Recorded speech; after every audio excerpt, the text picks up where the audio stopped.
E se eu te disser que toda a teoria econômica marxista foi fundamentada tomando como verdade um erro dos liberais clássicos, e que por isso toda a teoria que foi exposta no Capital é na verdade uma falácia?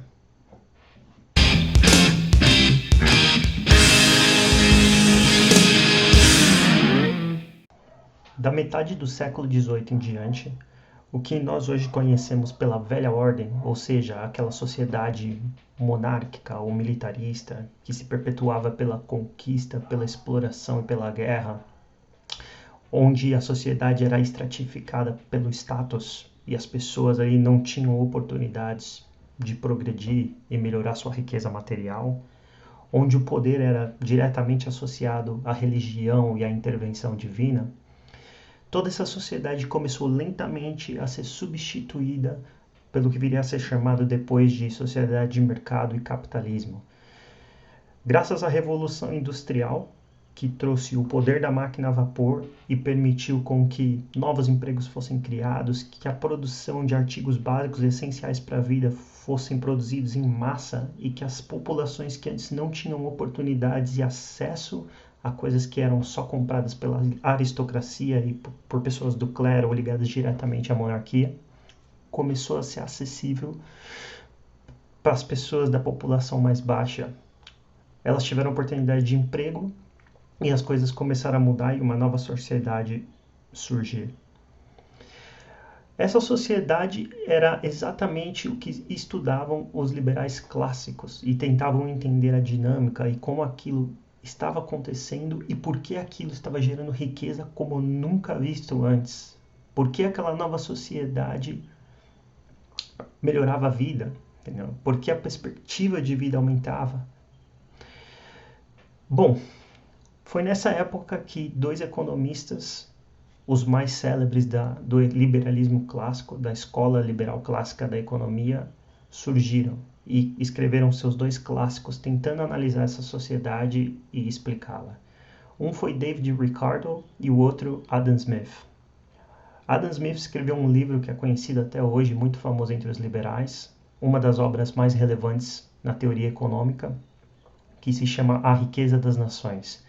que basicamente foi um tratado tentando explicar como surgia a riqueza das nações e como era a dinâmica da economia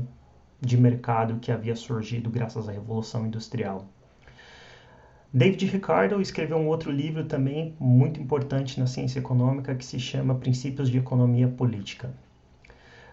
Ambos os dois foram gênios no que diz respeito a entender como a economia funcionava. Porém, uma das coisas que eles não conseguiram explicar e que acabaram cometendo erros foi como o valor das mercadorias, dos bens, é criado. Uma das razões por que isso aconteceu foi porque eles tentavam analisar os bens e a economia em si através do conceito de classes e não a partir do indivíduo. Devido a algo que Adam Smith chamou de o paradoxo do valor, que era a ideia de que a água, mesmo sendo um bem essencial à vida, tinha um baixo valor de mercado, porém, algo como o diamante, que era um bem meramente estético e que era mais um artigo de luxo do que algo essencial à vida, tivesse um valor muito superior de mercado. Os liberais dividiram o valor em duas categorias, valor de uso e valor de troca. E isso meio que foi uma porta de entrada para os socialistas, os críticos do mercado livre que vieram na geração a seguir, logo após os liberais clássicos.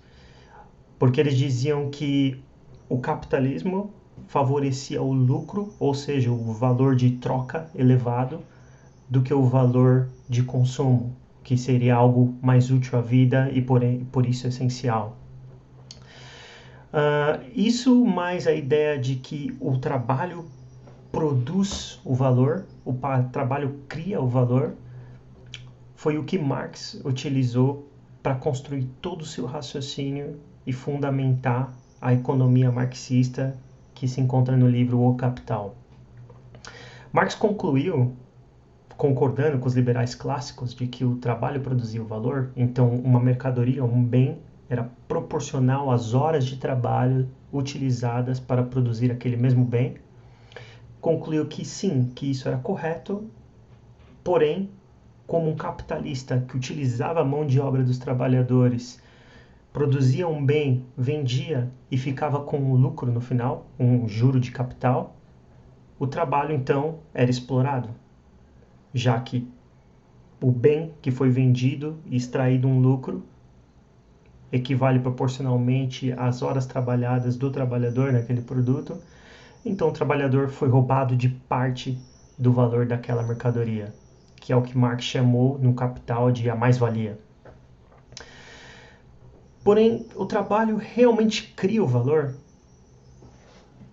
Ou seja, aquelas mercadorias que são produzidas por trabalhadores realmente têm um valor que é equivalente à quantidade de mão de obra, a quantidade de horas de trabalho utilizadas para produzir aquela mercadoria?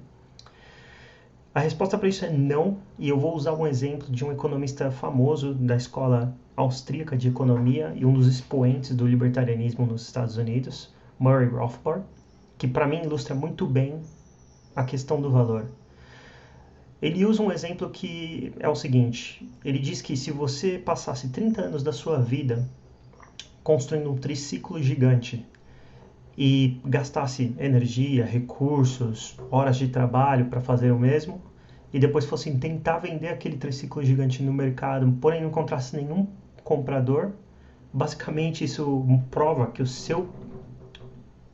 sua mercadoria, o seu triciclo gigante, apesar de ter custado anos de trabalho, não tem valor de mercado algum. Ou seja, o seu trabalho não criou o valor daquela mercadoria. Outra coisa que a gente pode pensar a respeito do mesmo tema e que não foi considerado nem por Marx, nem por os economistas liberais clássicos, é a questão, por exemplo, de como o tempo interfere no valor das coisas. E um exemplo bem didático a respeito disso é o vinho.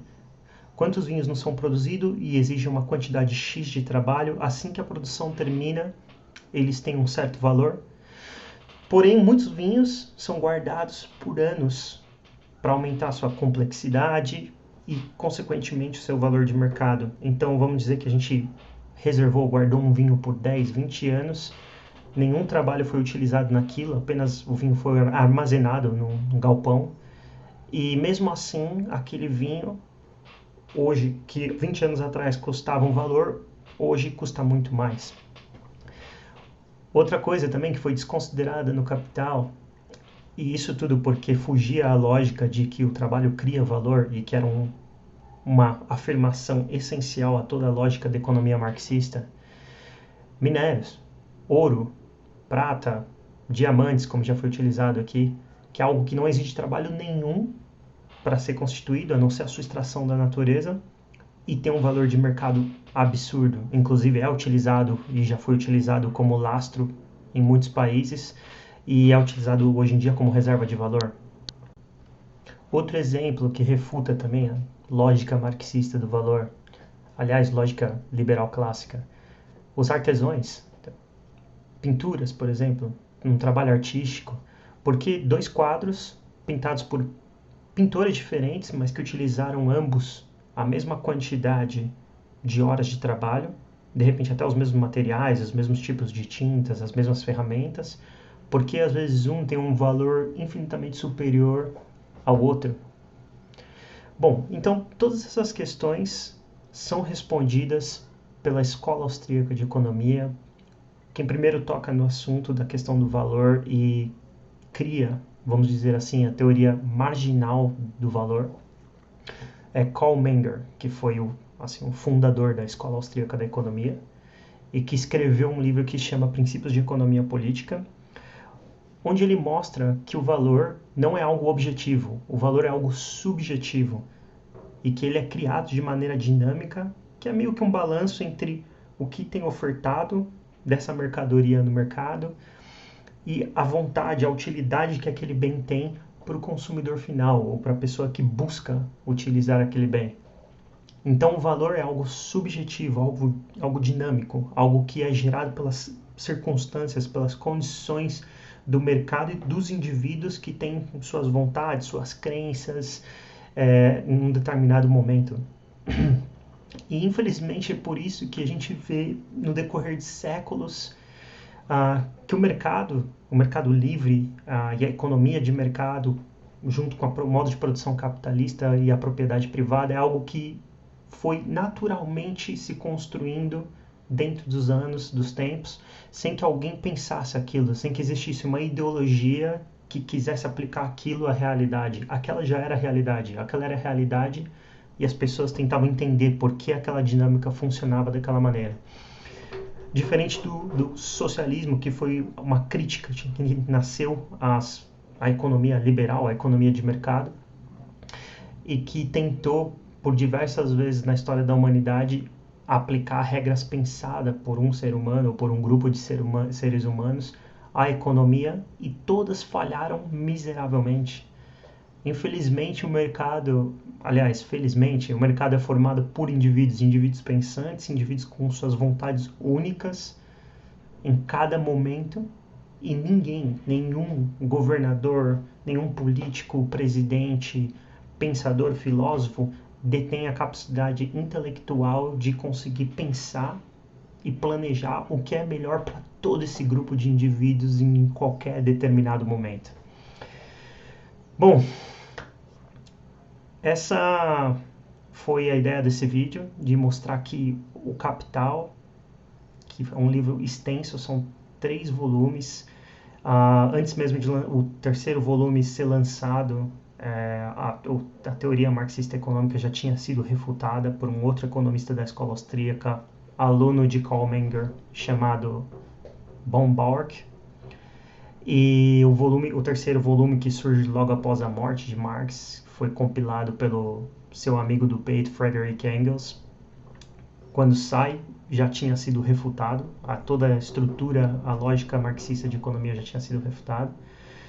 Porém, persiste aos tempos, independente desses erros gritantes e dessa falácia gritante que meio que anula a coisa toda,